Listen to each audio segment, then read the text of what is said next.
오늘의 큐티 말씀은 누가복음 2장 1절부터 20절입니다. 제목 모든 백성들을 위한 큰 기쁨의 소식. 먼저 앞뒤 문맥을 살펴보겠습니다. 오늘 묵상한 말씀은 보통 성탄절에 많이 읽는 성경 구절입니다. 아기 예수님의 탄생 소식을 들은 목자들이 베들레헴으로 가서 직접 구유에 누인 아기 예수를 보게 됩니다. 누가복음에서는 그 당시에 정말 천대받는 목자가 등장하지만 마태복음에서는 왕을 기다리는 동방 박사들이 별을 보고 찾아오게 됩니다. 누가복음에는 동방 박사의 소식이 없습니다. 유대인들을 대상으로 성경을 기록한 마태복음에서는 중요한 사람들이지만 누가는 오히려 낮고 천한 목자가 더 중요한 사람으로 보고 있습니다. 성경에는 이렇게 서로 다른 각도로 기술하고 있음을 보게 됩니다. 누가복음 2장에서는 예수님의 탄생에 대한 경위를 자세하게 기록하고 있습니다. 특별히 호적에 대한 로마의 칙령은 군대 징집과 세금을 거두기 위한 목적으로 볼 수 있습니다. 문단을 나눠보겠습니다. 1절부터 7절은 예수님의 탄생, 8절부터 14절은 목자들이 예수의 탄생 소식을 듣다, 15절부터 20절은 직접 아기 예수님을 보게 된 목자들. 1절에 보면 세례 요한이 태어날 때쯤에 로마의 아구스도 황제가 칙령을 내립니다. 모든 사람은 호적을 등록하기 위해 고향으로 가게 되었습니다. 여기에서 아구스도에 대해서 알아보겠습니다. 가이우스 옥타비우스 카에사르인데 옥타비우스는 스스로 신에게만 붙일 수 있는 이름 아우구스투스라는 칭호를 붙였습니다. 2절에 보면 호적에 대한 칙령은 구레뇨라는 시리아의 총독이 있을 때에 실시하였던 첫 번째 호적 등록입니다. 역사가였고 의사였던 누가는 시대적인 사실을 정확하게 표현함으로써 그 연대까지 추정할 수 있습니다. 누가는 수신자인 데오빌로뿐만 아니라 이방인들에게 역사적인 사실을 정확하게 전달하기 위해 그 당시에 일어났던 중요한 사건을 시간대별로 잘 기록하고 있습니다. 여기에서 구레뇨에 대해서 알아보겠습니다. 푸블리우스 술피키우스 퀴리니우스는 로마 황제가 보낸 수리아 총독이었습니다. 구레뇨의 지휘 아래 수리아에서는 주민들의 재산을 조사하여 등록하게 했습니다. 시리아에 대해서 알아보겠습니다.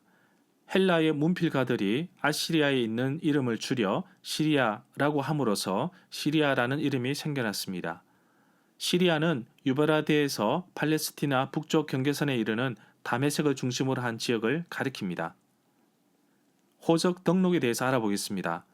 유대 지방, 이두메 및 사마리아 지방과 함께 로마의 지방 영토가 되었던 AD 6년부터 7년에 총독 구레뇨는 세금을 거두어 들이기 위해 유대 땅의 주민들과 그들의 재산을 등록하게 했습니다. 누가복음 2장 1절부터 3절이 이를 가리키는 듯 하지만 BC 8년부터 7년에 있었던 첫 번째 등록을 뜻할 수도 있습니다. 4절에 보면 요셉의 고향인 베들레헴으로 향하게 되었는데 성경은 요셉에 대해서 자세히 설명하고 있습니다. 요셉도 다윗 가문의 자손이었다고 강조합니다. 이것은 바로 예수 그리스도 역시 다윗과 아브라함의 계보를 잇는 것임을 강조하고 있는 것입니다. 요셉은 갈릴리 나사렛을 떠나 유대 지방에 있는 다윗의 마을로 향하게 되는 그곳은 베들레헴입니다. 앞서 마리아는 천사의 소식을 듣고 친족 엘리사벳을 문안하기 위해 온 적이 있었습니다. 무려 직선 거리로 140km 정도 되는 엄청나게 먼 거리입니다. 이제는 만삭인 상태로 요셉과 함께 베들레헴으로 가게 됩니다. 7절에 보면 마리아가 첫 아들을 낳았습니다. 포대기에 싸서 구유에 눕혀 두었는데 그랬던 이유는 요셉과 마리아가 들어가서 출산할 방이 없었기 때문입니다. 8절에 보면 유다 베들레헴 지역의 목자들이 들판에서 밤에 양떼를 지키고 있었습니다.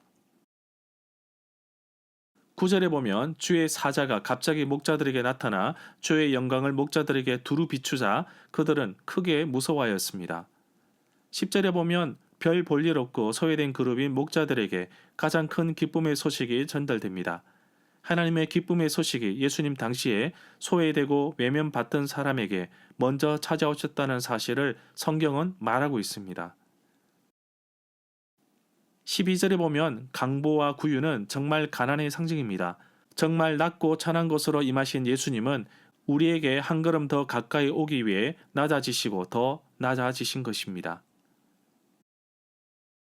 14절에 보면 예수 그리스도가 이 땅에 태어나심은 하나님의 크신 구원의 계획이 이루어지고 있음을 보여주고 있습니다.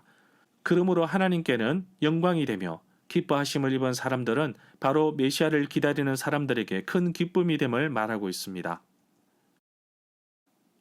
15절에 보면 15절부터 20절 단락에서 목자들은 최초의 모범적인 신앙인으로 표시됩니다.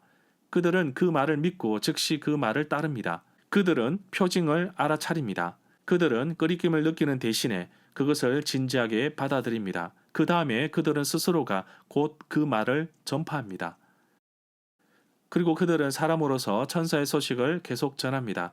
그들은 결국 천사들의 찬양을 받아들여서 그들이 들은 모든 것과 그들이 본 모든 것을 고려하여 땅 위에서 그 찬양을 계속합니다.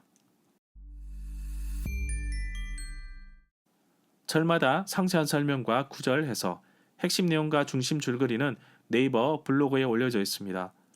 내게 주시는 교훈입니다. 정말 초라하게 이 땅에 오신 예수님은 바로 나를 위해 오신 것입니다. 심지어 당시에 멸시받던 목자들이 가장 먼저 예수 탄생 소식을 알았고 또 먼저 경배를 하게 됩니다. 예수님의 탄생은 이렇게 소외되고 외롭고 약하고 고통 중에 있는 자들에게는 가장 큰 희망이며 기쁨이었습니다. 낮고 낮은 곳으로 오셨습니다. 부자들과 기득권자들을 가까이 하지 않으시고 약자들, 사회에서 배척당하는 자들을 먼저 찾아와 주셨습니다. 그 가운데 나도 있지 않을까요? 예수님이 먼저 나를 찾아와 주셔서 감사하고 나 역시 소외된 이웃들을 돌보며 그들에게 진정한 복음의 메시지를 전해야 되지 않을까요? 예수님의 탄생은 나의 인생에 어떤 관계, 어떤 영향력을 주고 있을까요? 단순한 크리스마스가 아닌 구원의 역사가 나의 생애에 개입되어 있음을 깨달아야 합니다. 이것이 복음이요, 이것이 희망이요, 이것이 기쁨이요, 이것이 내가 살아가는 이유입니다.